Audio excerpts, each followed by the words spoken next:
Welcome to the Persuasive Mindset, your podcast guide to mastering the art of persuasion by exploring its role across diverse fields through a series of in-depth conversations with experts. I am your host, Dr. Serena Maté de Londra. Today, we have the pleasure of speaking with Edouard Meylan, CEO and co-owner of Moser & Company, an independent Swiss watch brand known for its bold innovation, elegant craftsmanship, and commitment to authenticity. Founded in 1828 by Heinrich Moser, the brand has a rich heritage in Swiss watchmaking. In April 2013, Meylan took over as CEO and has since led the company with a modern entrepreneurial mindset. In this episode, Meylan shares insights on the intersection of tradition and innovation in Swiss watchmaking, reflecting on his journey from a family deeply rooted in the history of watchmaking to leading one of the most dynamic independent brands today. We discuss his leadership philosophy, the challenges of remaining independent in the competitive luxury market, how persuasion is not a word in his vocabulary, and how his unconventional strategies have set Moser & Company apart. Additionally, we explore the evolving luxury landscape, the importance of craftsmanship in a digital world, and the nuances of working with family, offering valuable perspectives on how independence and innovation continue to shape Swiss watchmaking. Now, let's dive into our conversation with Edouard Meylan. Enjoy! As we start our conversation, can you please briefly introduce yourself and tell us about your current role? I am the CEO and co-owner of Moser & Company. Actually, it's a small group. We have a couple of brands and also subsidiaries. We have another brand called Haute, and we also have a division called Precision Engineering that produces parts for the watch industry. But my main business is to run a brand called Moser. We are a group of about 120 people. But my core team I work with directly is 7 people doing finance, marketing, operations, sales, product development, production.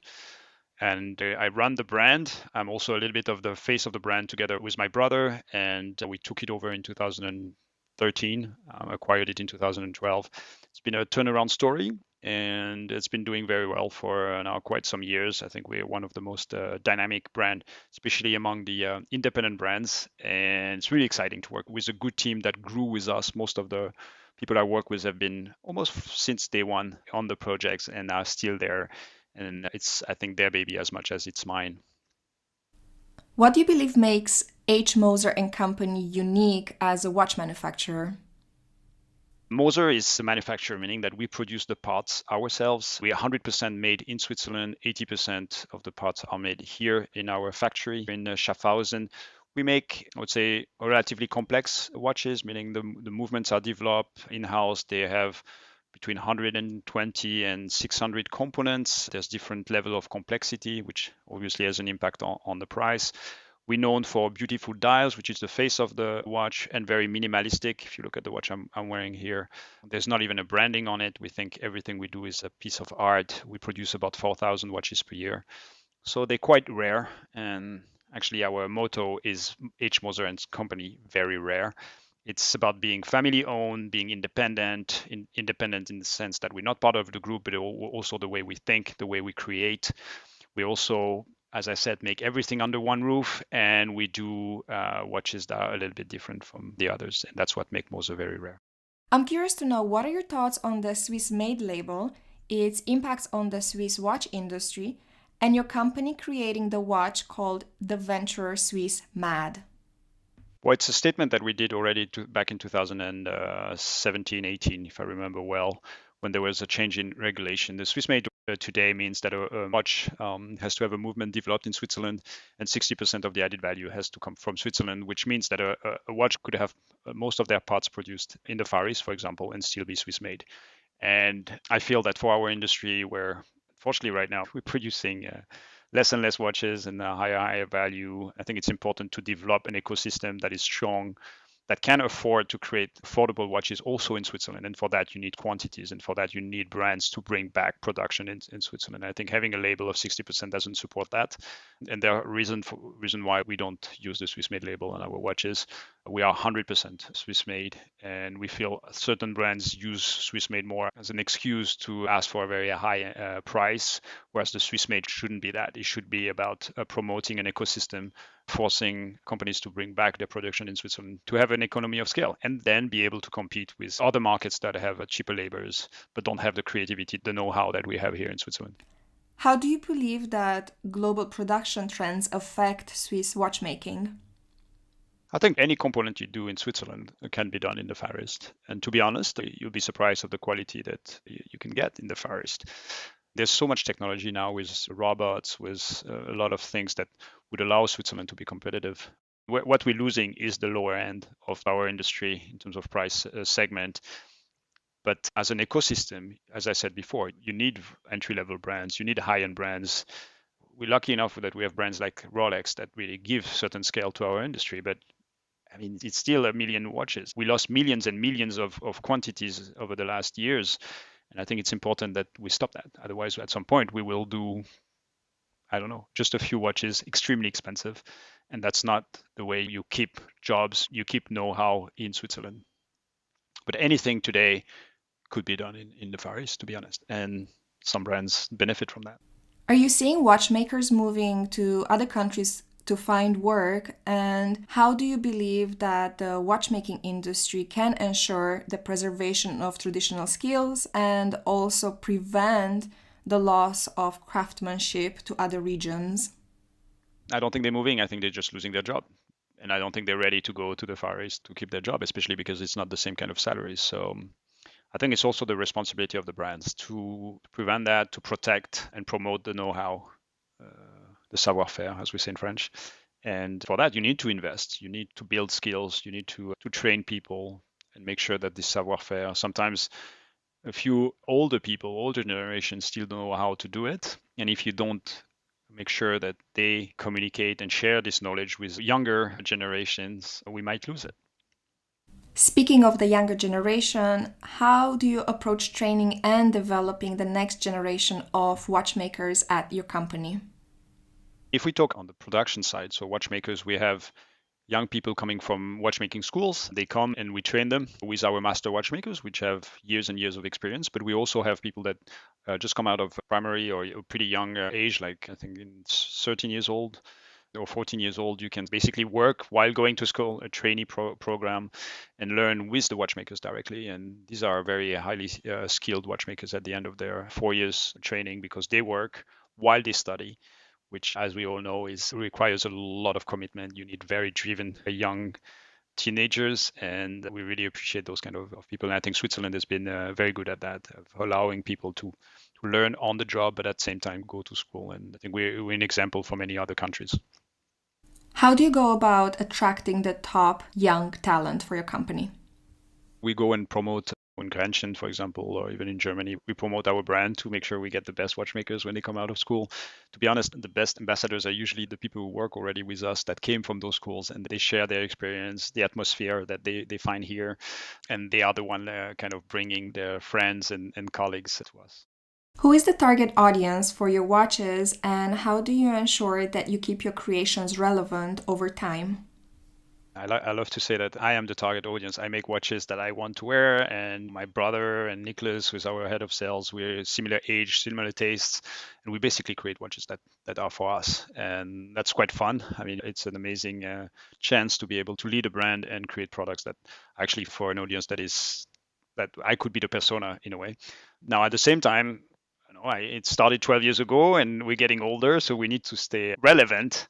And that's important to have young people in the team, listen to them, understand where the market is going. I think we have an audience that is probably the youngest among high-end watch brands. Our segment is very strong. We benefit from that, from having younger and younger collectors. In the beginning, I think they were a little bit too young. Not all of them could afford a Moser watch, but that has changed in the last 5-6 years.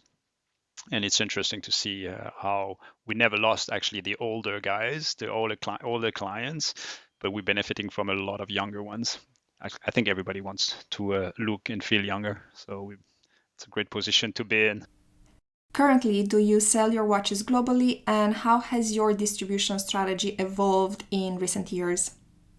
We do, yeah. We have about 40 different markets, around 100 point of sales. We started opening our own boutiques. We also have showrooms and we sell also online, which is something that are relatively new. I think it's been 4 or 5 years and we were one of the first to do that. And I think it's completely transformed our business model. And do you notice that selling online has actually turned out to be more successful than you initially expected?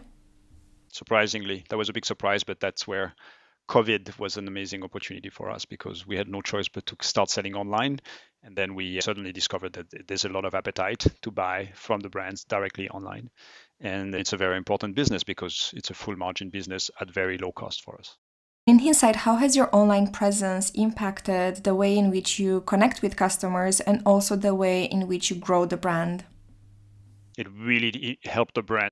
It's a concierge service. It's not a checkout system. And at the same time, it gets us to know the customers better and better understand what they like, what they need. Now, it's been an amazing opportunity and gives us much more, let's be blunt, much more cash to invest in new initiatives, new projects, new innovations. And I think that's what we've done well is to continue to really build the brand and invest in the brand constantly. We have projects now that we've been working for a few years that people will only see in like 3 years from now.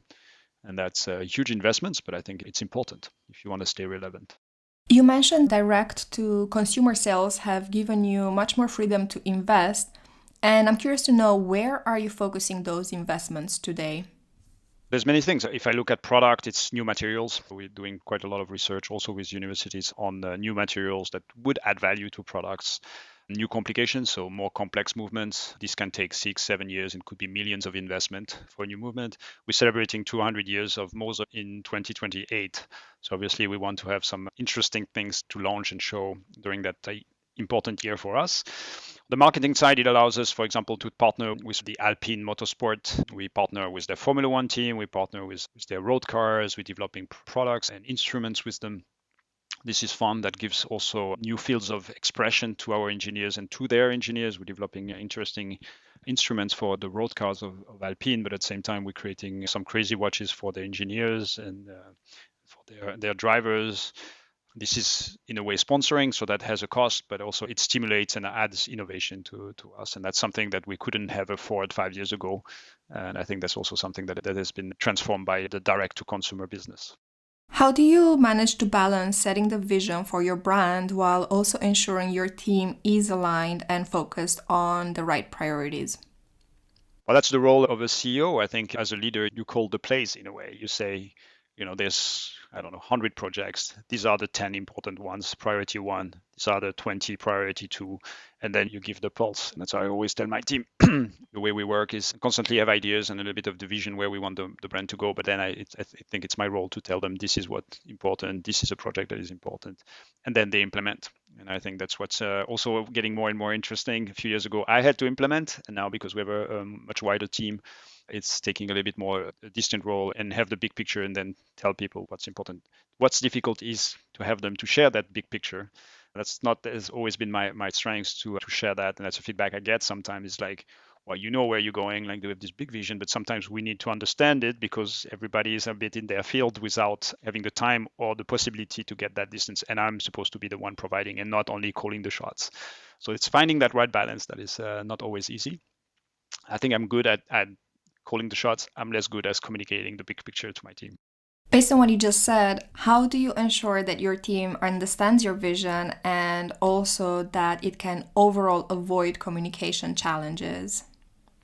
We do regularly coaching sessions, and part of the coaching sessions is there's an exercise where we stand in front of each other one by one, the entire leadership team, and you have 1 minute and you say what you do well and what you need to improve. And it's headline, you don't explain, you just say this is what I have to say. And I say it's you need to look in the eyes of each other. It's a lot about trust, and we've done this exercise for 2 years now, and that helps to understand what are the frustrations or what can you do better.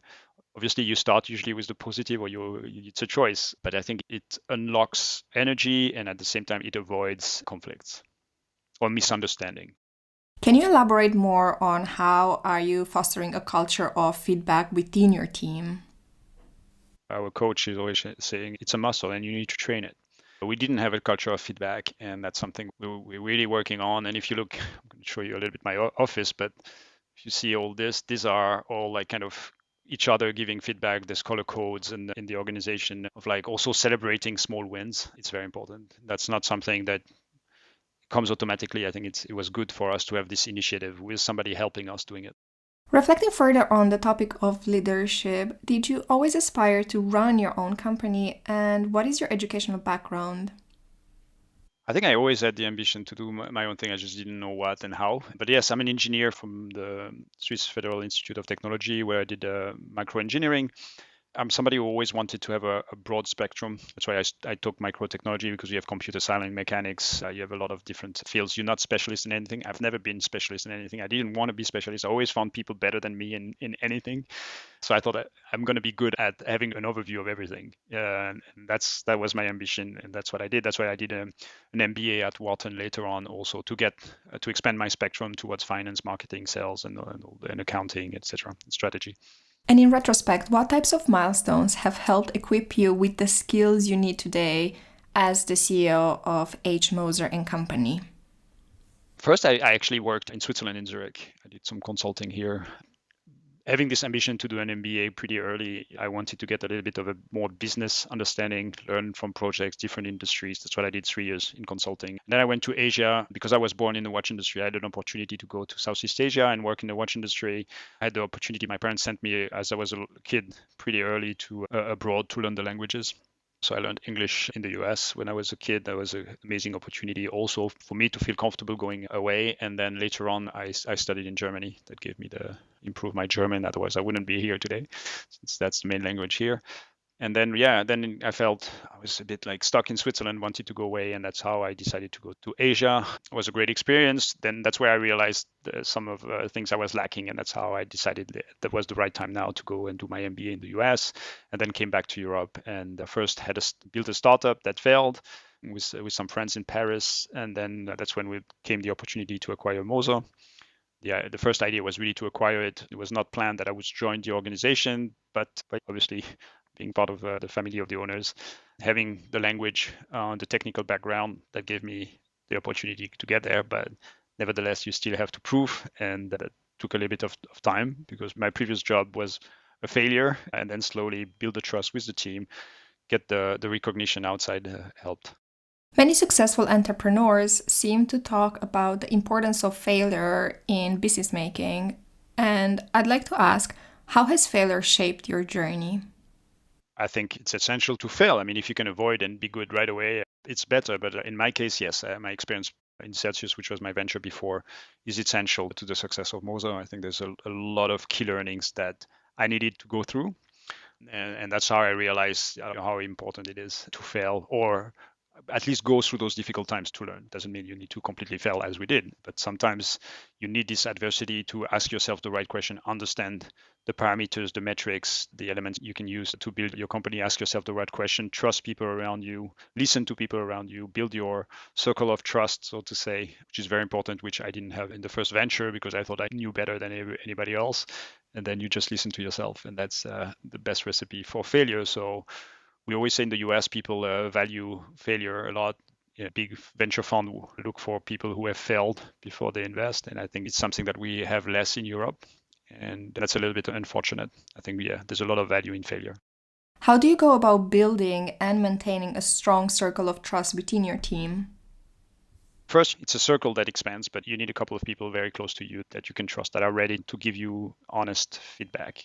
For me, that was difficult in the beginning to find people that were ready to tell me what was wrong. And in the beginning, I had people that were more external. But then you hire a couple of people where there's this trust. You understand what they do. You trust their brains and their judgment. And then they start to hire people also that are like that. So it's kind of a culture thing. I think you need to find those one or two very close to you, and then naturally that should expand. You make mistakes sometimes. We had a few people that joined that unfortunately left, but because they didn't fit. And I think it's very important to realize that early, otherwise it can destroy the entire circle of trust. In prior interviews, you've mentioned that you work closely with your brother. How does the dynamic work, and what roles do each of you play? Well, we've worked with my brother fairly early. We're very different. He's very on the front line, is in the sales, managing actually our subsidiaries. We have a subsidiary in Hong Kong, which was the first one. That's how it started, the relationship. Basically, he was buying our products and reselling it. And then it's part of our group. So we have a holding. So it doesn't report to me. He's kind of a client, but in a way, we work as a virtual team. So a lot of the strategic decisions are made together where we decide on the products. We don't work as subsidiaries, we work as one team. So he's very involved in the distribution strategy on the product side, and I involve him in all the discussions. We talk pretty much every day about those things. We travel a fair amount together because on all the key launches, boutique openings in his markets, it is present together with me, so we can share a lot of information. He's a lot more than me in the market, so I get a lot of direct feedback. People in our kind of segment, independent brands, want to know the owners. They want to know the people behind. So being two, that helps a lot also. It gives a lot of credibility, authenticity. And now, in the meantime, we built three other subsidiaries, one in Shanghai, one in Dubai, and one in New York, and they're reporting to my brother. So now we have this structure that is very close to the market, that belongs to us, and that's helped a lot the work. And as I said, we're very different. I'm more analytical, is more on the front, like transactional side, and that's, I think, very complementary. When making business decisions, how do you and your brother handle disagreements or differences of opinion? I don't think it works every time. I think it's like with everybody else is be honest and try to speak out potential conflicts as early as possible. In our case, we disagreed a few times and we end up agreeing. I think the fact that we can talk honestly and challenge each other helps us to take the right decision in the end. If you're ready to take that feedback, and I have a lot of ideas, he has a lot of ideas, and I will throw at him and say, listen, this is what I want to do. What do you think? And then be ready to get somebody on the other side that's going to say no. The problem is if you want to control everything and you don't have the trust, then it's not going to work. I think you need to know what are your competences and how far they go, and then be ready to take advice from somebody else, being your family or not. How has your work dynamic developed and changed over time when it comes to working with your brother? I think it came naturally. I mean, we were very different as kids as well, both very competitive. I think we got closer as we started working together because we have aligned interests. And then it was kind of clear what was each other's competencies. And then we discussed those elements a few times, and also the fact that I included my brother into a lot of the projects, typically like product development. Since he's a client in a way, he wouldn't have to be involved in that. But I think it shows the trust I have in his judgment, in his taste, and I think that makes him feel part of the core team, and that's very important for him. And it was important for me to have somebody like him who can tell me, hey, shut up, it's wrong, because we're brothers, right? It's less about hierarchy. It's probably the person that is the most likely to tell me that I fucked up than anybody else in the organization. So I think it's important to have sometimes somebody like this who's ready to do that. And it's not always easy when it's a direct report, because obviously hierarchy comes in, you're still paying the salary, it creates a certain bias. It's not the case when you're family. Yes, there can be another emotional aspect, but that's where communication is important. And whenever you feel that there's a conflict coming, then talk about it. Do you believe that your family and particularly your parents played a big role and influence in your path in the watch industry? So 100%. I grew up in a family of people involved in the watchmaking. My father was a CEO in the watch industry as well. He studied also in Lausanne at the EPFL and did a Master of Mechanics Engineering. And he also did an executive MBA at IMD. So yeah, very similar trajectories. So I cannot say it didn't influence me. Also, in terms of character, he's been somebody who has been always quite outspoken in our industry, where there's not that many people. He stood against some of the biggest leaders in the industry, and for his values. He's somebody who grew up in the Vallée de Joux, from a family from the Vallée de Joux, and there's since never been another CEO in one of the big manufacturers from the Vallée de Joux. So I think that definitely shaped us in terms of who we are, how we speak, how we communicate, how we stand for the values of traditional watchmaking. It makes it very important for us, in a way, protected. Even though when I moved away from the Vallée de Joux, but it's always been very important to my heart. The history of this industry, the craftsmanship, because like my ancestors, that's how we grew up. That's part of us. There's a Meylan brand, actually. The only watch I have here is a pocket watch from the Meylan family, and it's something that is important to us. So it definitely shaped who we are, and we try to be modern, but at the same time respect tradition, and at the same time be a little bit outspoken and stand up for your values, what you believe in, and not just shut up like most of the people in this industry. Switching towards the topic of sustainability, I'm curious to know, how do you see sustainability evolving within the watch industry? And do you think it's still a priority, or has it been more of a marketing tool? To be honest, it was a hot topic a few years ago. It's way less right now. I think there's been a little bit too much of sustainability being a marketing tool. Yeah, greenwashing in a way. People going on the beach and picking up a little bit plastic in front of journalists and saying that they're making their watches sustainable. I think that's a little bit of bullshit. I think it's more, as an industry, we need to get better. There's some labels that are being created, some processing being put in place, the way we source materials. I think RJC initiative was a great start. What I'm a little bit disappointed is that people seems to want to have their own label. Everybody's going a little bit their own way. At some point, we need to align a little bit towards the similar standards, and it should be just a general initiative in being better as an industry, and not individual initiative like trying to sell more watches because it talks to a certain segment. Like everything, I think there's two ways that this is going to be a major topic and really be implemented. One is Rolex or a major group really takes the initiative and move forward, and then everybody will have to follow because it's going to be the benchmark, it's going to be the reference, or it's really pushed by the consumers. If it's really a need for consumers, then brands will have no choice but to go that way. It was something that some customers were discussing or asking a few years ago. To be honest, there's not a single time in the last couple of years that anybody asked me about sustainability, how we try to optimize the way we source, the way we use energy. There's not a single question. So it's, at the moment, it's definitely not coming from the consumers, or at least not our type of consumers. So it has to be more of an initiative from our industry. There are some discussions, but as long as people are not aligned, and again, a major leader in our industry take a decision and put efforts into it, then not much is going to change. How do you define the concept of persuasion, and how does it relate to your leadership style? My definition of persuasion, if you link it to leadership, I don't know if it's a word in my vocabulary. In a way, persuasion for me is a negative tone of like pushing people towards something, whereas I believe you need to bring people with you. And that comes with sometimes having a little bit of compromise. I don't believe in pushing an idea. If the people are not convinced, then I'm not going to persuade them. I think I need to bring them on board, and that's part of my leadership style. So I'm not a big advocate of persuading in the sense that I understand it. As we approach the end of our conversation, I'm curious to know what excites you the most about the new wave of watch brands entering the industry. I'm super excited to see a lot of new brands. I think there's a lot of innovation, creativity in our industry. And as I said before, I think that's the key in a Swiss watch industry, to continue to have young entrepreneurs trying things. I think there's been a golden era where it was too easy. And I think that brought a lot of people onto this. I think don't underestimate the challenge of building a brand, creating something that is relevant and sustainable.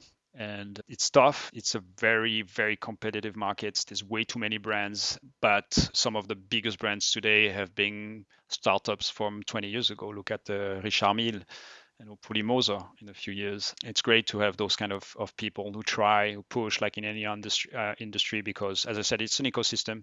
You have the major brands that are like big ships, like we have a lot of inertia and they're moving in one direction, and it's good to have like those initiatives on the side that will make people think, ask themselves questions, and push boundaries of our industry, and bring new innovations and creativity. I think it's very important, and that excites me. As my final question, I'd like to ask, what is your advice to young professionals interested in following a similar career path to yours? There's one thing that is very important to me in this industry, is to find people who have, I don't know if it's something people will understand, but it's general knowledge of our industry. I think there's too many people that are actually interested in a brand or have worked with a brand, and all they know is that brand. I think for me, it's very important to work with people who have common interest, common general knowledge, not general interest of our industry, and people who can refer to the different era. It's like art. If you study art, you should understand the different era, and you will talk about Picasso and you will understand the blue phase or something like this. And I think I am interested in people who understand where we come from to know where we want to go. And I think when I have a discussion with someone and I can refer to, I mean, they don't have to know everything. I don't know everything, but you can refer to a certain era or a certain product or a certain brand that even maybe doesn't exist now, or is not even relevant, or it could be a type of hands or a type of finishing on a movement. I want them to know that. And if they know, if they don't, then they should go and learn. They should go. We have the Watches and Wonders Fair coming soon. Go out there, look at the brands, try to understand what's the thought behind it. Because we need people like this. We need people who will come with ideas, with propositions, and not scared to speak up. Because that's the only way, as I said, we stay relevant. And young people are the future of our industry. They need to challenge us because we think we know, and we actually have no idea where we're going. I tell people brands are like living entities and they evolve. And to be able to evolve, they need to get influenced by external factors. I think the young generation are very important external factors. So be curious, go out there, visit the stores, ask questions, go to the fairs, visit manufacturers if you can, and then also expand it beyond watchmaking. But it's the good start is to look into watchmaking, but not only today, but also in the past. And that concludes our conversation for today. If you enjoyed this discussion, please be sure to subscribe, leave a comment, and share this episode with others who might benefit from it. Until next time, be well!